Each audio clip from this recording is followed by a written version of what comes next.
Ini yang ditakutkan Mulyono sekeluarga. Jika terbukti ijazahnya palsu. Ini perkara ini, Bung, bukan jadi isu nasional aja. Sudah menjadi isu internasional. Karena presiden menggunakan ijazah palsu. Tuntutan pencabutan hak politik, termasuk sebagai mantan presiden, Bung. Artinya fasilitas pengawalan dari pas pampres, apa segala macam itu termasuk rumah atau tanah yang diberikan. Pemberian oleh negara. Dituntut, dicabut. Hak pensiun segala macam. Dia dan keluarganya nggak akan tenang, Bung. Keputusan yang diambil Jokowi selama dia menjabat wali kota, gubernur, dan presiden bisa batal, Bung. Bisa digugat. Legitimasinya nggak ada. Artinya membatalkan keputusan KPU yang sebelumnya yang mengatakan bahwa sini lolos karena dia punya ijazah, tapi MK mengatakan tidak lolos. Nah, apakah hal ini akan berlaku juga bahwa status kepresidenan Joko Widodo itu bisa dibatalkan? Ini kita masih bicara konsekuensi hukum. Nanti itu bicara konsekuensi politik. Jadi konsekuensi hukum yang ketiga adalah pembatalan gelar dan reputasi akademik. Ini jadi UGM harus memberikan klarifikasi resmi dan menyatakan ijazah itu tidak sah. Kan sebenarnya tinggal digelar aja. Ya kan? Anda waktu mau ke S2 ditanyakan kan ijazah S1-nya. Mau ke S3 ijazah S1 dan S2, nggak bisa sembarangan sekarang kan? Bahkan sekarang ijazah itu pakai NIK. Ya kan? Untuk melihat keaslian. Itu dari sisi hukum. Nah, sekarang pertanyaan Bung Indra ini saya jawab secara politik, ya kan? Nah, bagaimana secara politik? Tentu saja akan menimbulkan krisis legitimasi. Krisis legitimasi dan kepercayaan publik terhadap siapa? KPU, Bawaslu, dan juga termasuk kepada UGM, ya kan? Dan juga kepada Jokowi. Loh, ini kok ada presiden gunakan ijazah palsu? Ini perkara ini, Bung, bukan jadi isu nasional aja. Sudah menjadi isu internasional. Karena presiden menggunakan ijazah palsu.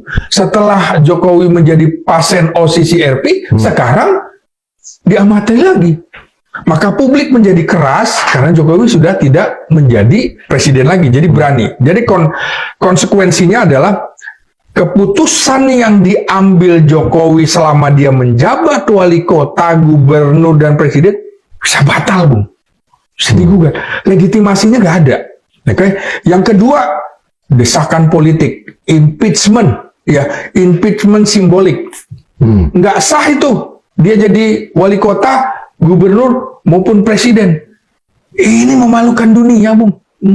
Sejarah betapa Indonesia menjadi malu. Gak pernah dari Presiden Soekarno sampai yang Prabowo ini, baru ini.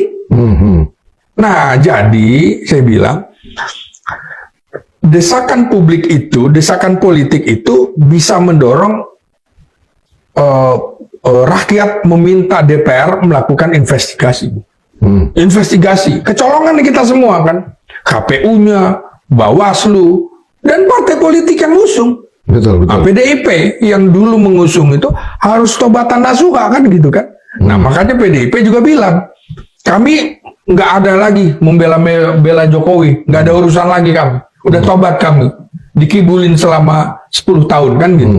Yang kedua, desakan permintaan maaf itu tadi kan, permintaan maaf kepada partai yang mendukung, bukan cuma PDIP aja kan, ya partai-partai mendukung periode pertama dan kedua, dan juga pengakuan bersalah gitu. Kami mohon maaf bersalah dulu mendukung Jokowi, nggak tahu kalau ijazahnya diduga palsu. Yang ketiga tentu tuntutan pencabutan hak politik, termasuk sebagai mantan presiden. Artinya fasilitas pengawalan dari pas pampres, apa segala macam itu termasuk rumah atau tanah yang diberikan. Pemberian oleh negara. Dituntut, dicabut. Hak pensiun segala macam. Panjang rentetannya. Lalu yang berikutnya adalah dampak terhadap warisan politik. Nah, ini juga panjang nih, Bung. Karena Jokowi sebagai tokoh nasional, ini betul-betul dia dan keluarganya nggak akan tenang, Bung. Selama masih hidup, digoreng terus ini persoalan. Makanya tuntutan kepada UGM, lu netral, jangan bela-belain lagi.